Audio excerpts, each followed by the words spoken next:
wabarakatuh. Apa kabarnya kakak-kakak kelas 6 hari ini? Semoga tetap dalam keadaan sehat walafiat ya. Amin. Kembali lagi belajar BTAKI bersama Bu Nur. Pada pertemuan hari ini kita akan belajar tentang hukum nun mati dan tanwin. Kita mulai ya. Seperti biasa, sebelum dimulai supaya kegiatan hari ini berkah, mari kita sama-sama ucapkan basmalah. Bismillahirrahmanirrahim. Baik, selanjutnya kita langsung masuk ke materi ya. Hukum nun mati dan tanwin. Nah, hukum nun mati dan tanwin itu terbagi menjadi 4 bagian. Yang pertama ada yang namanya izhar, yang kedua idgham, yang ketiga iqlab, dan yang keempat ikhfa. Mungkin anak-anak di sini ada yang pernah dengar ya. Jadi sebenarnya ini merupakan hukum tajwid yang kalau sudah pernah belajar pastinya sudah tahu ya. Nah, bagi yang belum tahu tidak apa-apa, kita belajar bersama di sini ya. Jadi pada pertemuan kali ini kita akan mengenal nama-nama hukum tajwid yang ada di dalam Al-Quran ya, seperti itu. Kita masuk langsung ke materi yang pertama, yaitu izhar. Anak-anak yang tahu artinya apa? Izhar berarti jelas atau tidak digunakan. Maksudnya izhar itu ketika dibaca itu jelas, tidak ada dengung, tidak ada masuk hidung, dan juga tidak ditahan ya bacanya. Jadi langsung saja jelas ya. Nah, pengertian lengkapnya seperti apa? Izhar adalah ketika ada huruf hijaiyah apapun itu, alif, ba, ta, sa, dan yang lainnya yang bertanda baca tanwin fathah atau tanwin kasroh atau tanwin dhammah ya, atau nun mati ya, bertemu dengan huruf-huruf yang 6 ini. Apa aja Bu hurufnya? Ada alif, ha, kho, ain, ghain. Jumlahnya ada 6 huruf-huruf izhar ya. Jadi kalau ada nun mati dan huruf hijaiyah bertanda tanwin ini bertemu dengan huruf yang 6 ini, maka bacanya jelas seperti itu. Mari kita langsung masuk ke contoh ya. Nah, di contoh ini kita bisa lihat di kotak nomor 1, 2, 3 ada huruf-huruf yang berwarna merah. Itu adalah bagian yang dibaca izhar atau jelas. Nah, yang kotak 1 kita bisa baca apa? Min huma ya. Nunnya dibaca jelas, tidak ada samar, tidak ada dengung, langsung saja min huma. Kotak kedua bun alimun, bukan bung tapi bun, jelas tanwinnya. Dan yang ketiga itu waman khofa, nunnya juga jelas ya, seperti itu. Dapat dipahami sampai sini pengertian izhar? Insya Allah ya. Selanjutnya kita akan coba masuk ke materi kedua, yaitu tentang idgham. Nah, idgham di sini mempunyai arti memasukkan, artinya melebur atau ditasydidkan bacanya ya. Jadi apabila ada huruf hijaiyah apapun bertanda baca tanwin fathah, tanwin kasroh atau tanwin dhammah ataupun nun mati bertemu dengan huruf-huruf yang ada di sini, itu dibacanya idgham atau dimasukkan. Nah, idgham sendiri dibagi menjadi 2. Ada idgham bi gunnah dan ada idgham bila gunnah. Maksudnya idgham bi gunnah itu apa? Idgham yang dibaca dengan kaidah gunnah atau dalam membacanya itu dimasukkan lalu ditahan dulu ya. Kalau idgham bila gunnah, la itu artinya tidak, jadi idgham yang tidak dibaca dengan gunnah, hanya dimasukkan saja ya, seperti itu. Nah, kita langsung lihat ke sini. Idgham bi gunnah itu hurufnya ada 4. Apa saja? Ya, nun, mim, waw ya, 4 hurufnya. Kalau idgham bila gunnah hurufnya ada 2, lam, ro. Kalau disatukan semua huruf ini supaya mudah menghafalnya, kita sebut yarmaluna ya. bi gunnahnya 4, bila gunnahnya 2 huruf. Kita langsung masuk ke contoh ya. Nah, ini dia contohnya. Kita bisa lihat di kotak pertama, khususnya yang huruf-huruf berwarna merah ya. Nah, di kotak pertama itu ada huruf nun ya, yang bertanda baca tanwin fathah ya, bertemu dengan huruf ya ya. Ini masuknya kemana coba? Idgham bi gunnah atau bila gunnah? Ya, idgham bi gunnah karena hurufnya di sini bertemu dengan huruf ya. Ya, bacanya gimana Bu Nur? Bacanya jadi tidak ainan ya, tapi ainayashro ya. Nah-nya tidak dibaca nan, tapi masukin ke ya. Naya, bukan nan ya, tapi naya. Seperti itu ya. Kotak kedua, contohnya di sini ada nun ketemu ro. Coba ini masuknya ke idgham apa ya?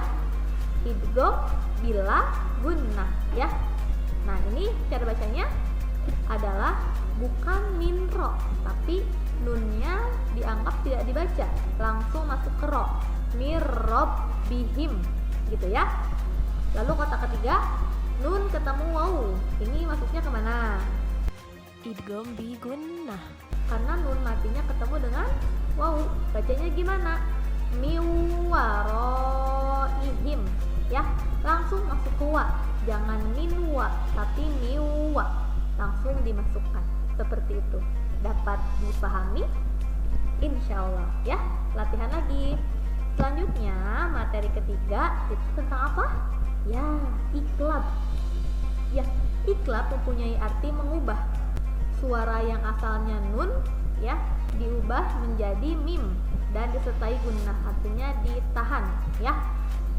Iklab di sini berarti secara lengkap apabila ada huruf hijaiyah apapun bertanda tanwin fathah, tanwin kasroh atau tanwin dhammah ataupun nun mati bertemu dengan huruf ba ya.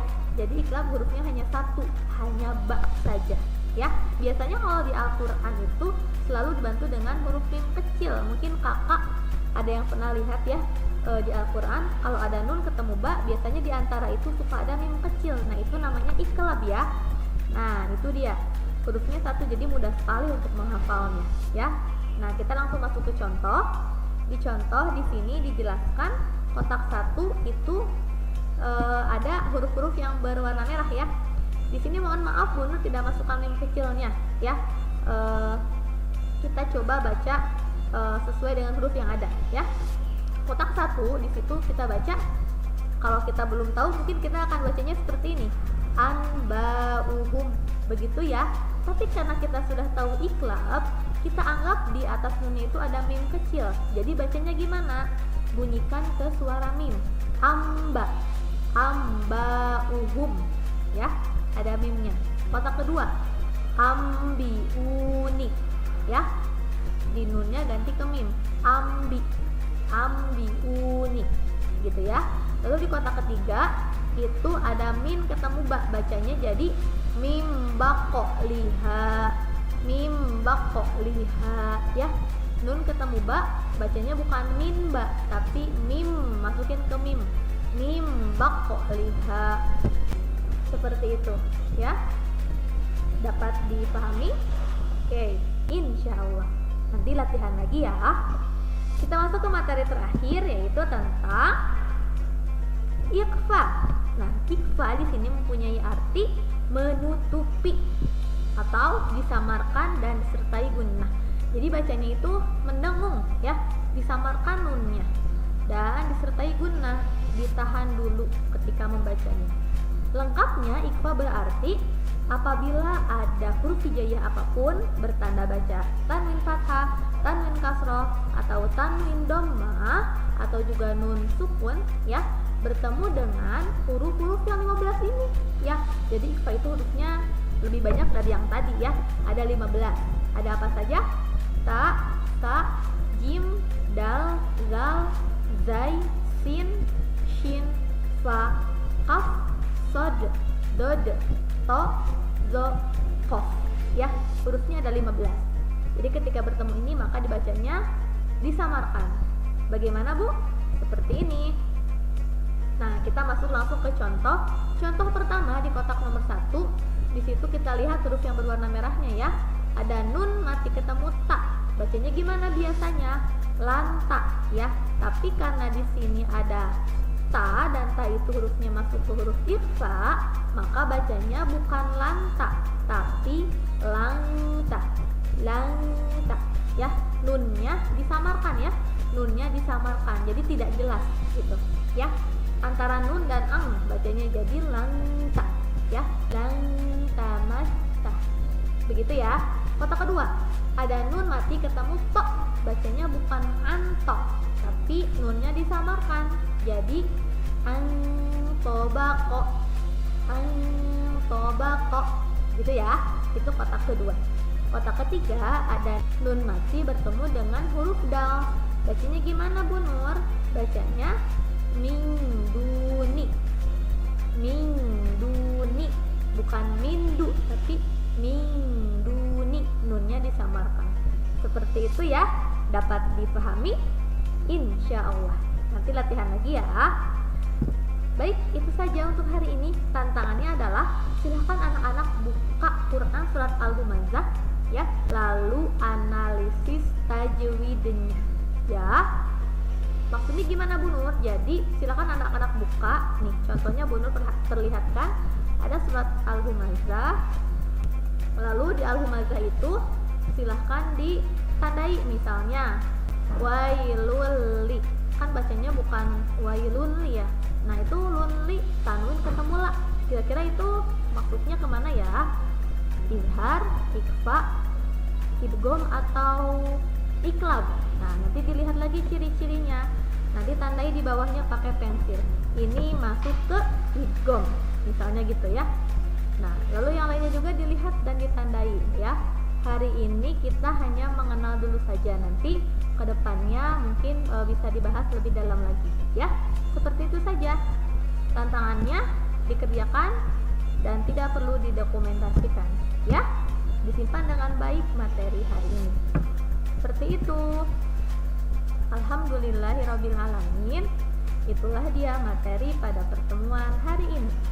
Terima kasih atas perhatiannya. Bu Nur pamit. Wassalamualaikum warahmatullahi wabarakatuh.